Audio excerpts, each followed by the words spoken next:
मग काय म्हणायचंय मृण्मयी? मला असं भलत्या कोणाच्या प्रेमात पडायचं होतं तर का राहू दिलंय मी इथं तुला? का वाट पाहतोय मी अजूनही तुझी? तू मला नको असतीस तर आता या घरात असतीस का? सांग ना. सोडायचं असतं तर त्या रात्री आपल्यात सगळं क्लिअर झालेलं तेव्हाच नसतं तिला का सोडून? आत्तापर्यंत कशाला ठेवलं असतं? आणि नक्षत्रा, रिअली मी आणि ती, असा इतका सुपीक विचार तुझ्या डोक्यात? नाही, बरोबर आहे. फक्त तुझ्याच डोक्यात असं येऊ शकतं, हो ना? आपण ऐकत आहात गुंतण्या आतूर फिरुनी या कथेचा पुढचा भाग सुरू करण्याआधी प्लीज माझ्या चॅनलला सबस्क्राईब करून घ्या आणि आधीचे पार्ट ऐकले असल्याची खात्री करून घ्या. चला सुरुवात करतेय गुंतण्या आतूर फिरुनी भाग 50. बेडरूमचं डोर वाजलं तशी मृण्मयी सतर्क झाली. ती पटकन उठली आणि आईवर आले की काय समजून तिने पटकन डोळे पुसले आणि केस चेहरा वगैरे आरशासमोर येत ठीक केले. मृण्मयी दार उघड. पुढच्या क्षणाला कौस्तुभचा आवाज आला तसा तिचा हार्टबीट आपोआपच स्किप झाला. तिनं चेहरा नीट केला आणि जाऊन पटकन दार उघडलं आणि आपला चेहरा त्याला दिसू नये म्हणून पटकन वळली आणि आत आली. पण त्याने मात्र आत येताच डोर लावलं. ते पाहून तीही थोडी घाबरली. तिचा चेहरा तसाही रडून सुकलेला असं त्याच्या समोर जायलाच नको म्हणून ती पटकन बाथरूम मध्ये जायला निघाली. पण एकाएकी तो तिचा रस्ता अडवत तिच्या समोर येऊन उभा राहिला. 1 मिनिट मृण्मयी, मला बोलायचंय. हे काय होतं? याचा अर्थ काय? तो त्याचा मोबाईल बाहेर काढून तिचाच मेसेज तिला दाखवत विचारत होता. कशाचा? तुम्ही वाचलं असेल ना? मग का विचारताय? तसंही त्याला काही अर्थ नाही, सोडून द्या. ती त्याला टाळायचा प्रयत्न करत निघालेली पण त्याने पुन्हा अडवलं. हे हॅलो, मला बोलायचं आहे. काय ग? काय समजतेस काय ग तू स्वतःला? तू काय परोपकाराची देवी आहेस का?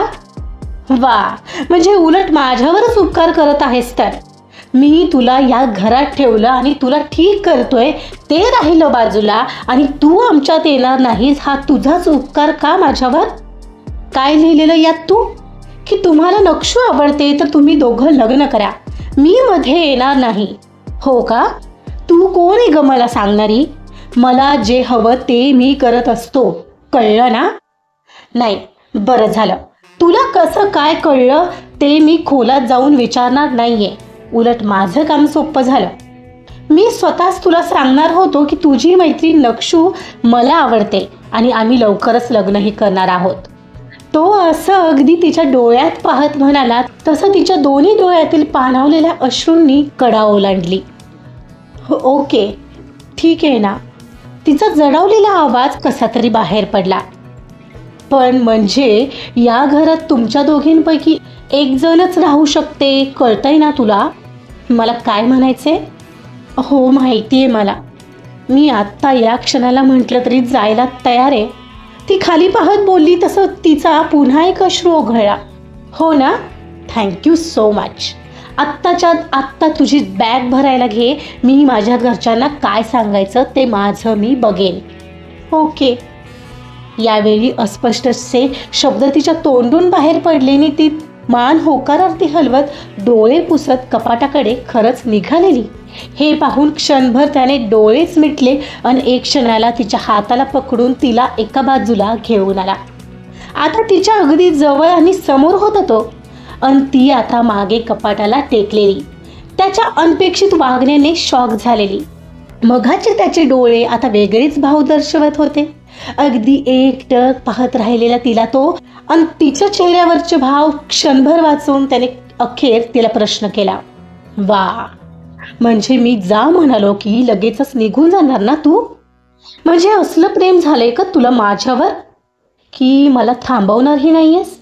मी चुकीचं काही करत असेल तर रोखणारही नाहीयेस? तर हे असलं प्रेम झालंय तुला माझ्यावर? आता त्याच्या आवाजात कमालीचा बदल होता जो तिलाही लगेचच समजला. तशी ती एकदम शांत झाली. पण तुम्हालाच तर मी नकोय ना? आणि प्रेमाचा प्रश्न नाहीच आहे. माझं खरंच प्रेम आहे, पण पण काय आणि कशावरून? सोडून जा. मला कोणी आवडतंय म्हणालो तर लगेचच निघालीस मला सोडून तू, आणि प्रेम आहे तुझं माझ्यावर म्हणजे यामध्ये तरी असंच लिहिलंय तू. वा, म्हणजे तू बोलतेस एक, करते आहेस एक. ग्रेट. तो टाळी वाजवत म्हणाला. हो, कारण आपलं समोरच्या व्यक्तीवर प्रेम असलं तरी समोरच्या व्यक्तीचं आपल्यावर नको का? शेवटी तिचं सुख महत्वाचं नाही का? माझं नाहीये असं प्रेम जे समोरच्याला जखडून ठेवेल. अच्छा, म्हणजे मग मी तुला जखडून ठेवलंय का? सांग ना, तुझं तरी कुठं प्रेम होतं माझ्यावर? तरीही मी तुला इथं थांबू दिलं? तुझ्या मागे पुढे करत होतो का? सांग ना, का? तसं नाही म्हणायचंय मला.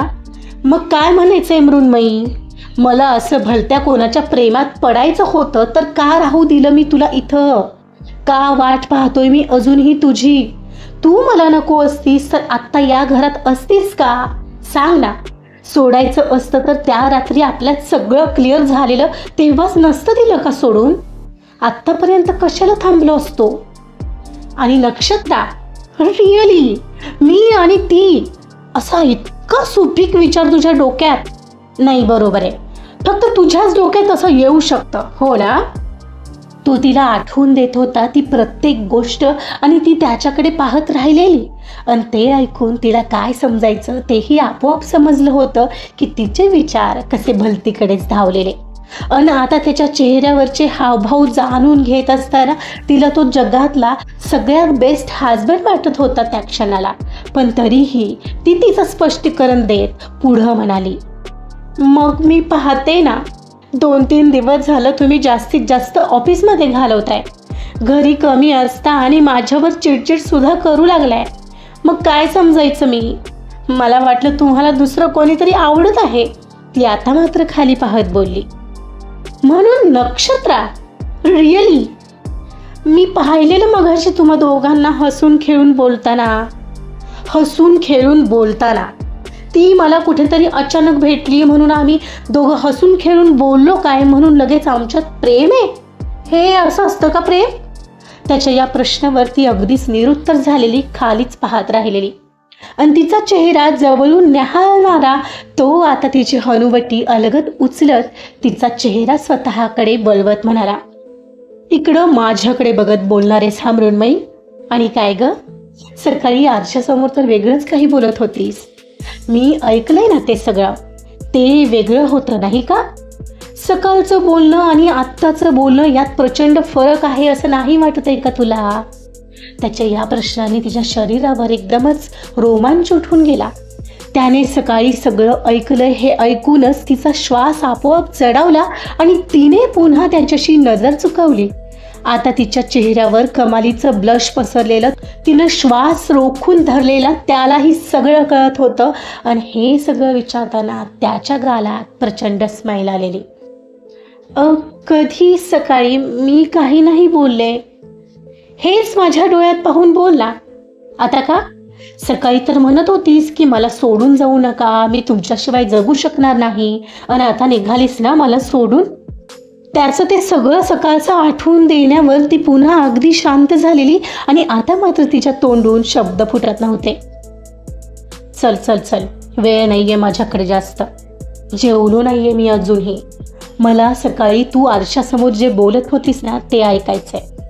Those 3 magical words. तो असं डायरेक्ट म्हणाला आणि तिचा हार्टबीट चुकला. मृण्मयी, भूक लागलीये यार मला. किती जीव घेशील आता माझा? मला नाही सहन होते आता. बोल ना यार पटकन. मृण्मयी, कान तरसलेत यार माझे. तो आणखी तिच्या जवळ येत उत्कटपणे म्हणाला, आणि तिचा श्वास मात्र तो जवळ येईल तसा आणखीनच जडावत होता. हार्टबीट्स इतके तीव्र वाढलेले, हृदय बाहेर येतंय की काय असंच तिला वाटत होतं. तुम्हाला भूक लागली आहे ना? चला आधी जेवून घ्या. कशीबशी म्हणत ती सटकायचा प्रयत्न करणार तर त्याने तिला असं अडवलं की तिला जाताच येणार नाही. 1 मिनिट मृण्मयी, आत्ता मला जेवण ही तेव्हाच जाईल जेव्हा मी ते 3 शब्द ऐकेन, कळलं ना? आणि एवढं उघड आहे ना तुझ्यासाठी बोलणं की अजूनही टाळतेच आहेस? माझा बर्थडे आहे आणि माझं गिफ्ट तर मला हवं आहे. एवढीही इच्छा पूर्ण करणार नाही आहेस का? हो, ती तिचा जडावलेला श्वास रोखून बोलली. बोल, तुम्ही ऐकतोय. तो असा समोर तिला एकटक पाहून विचारत होता आणि तिला मनातून वाटत होतं की यार, असं कोण करतं? इथं माझा जीव बाहेर येईल आता.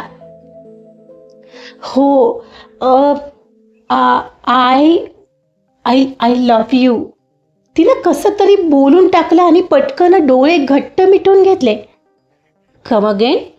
तो पुन्हा म्हणाला. तसं तिने डोळे उघडले आणि तिच्या भुवयाही उंचावल्या गेल्या, कारण तो तिला पुन्हा बोलायला लावत होता.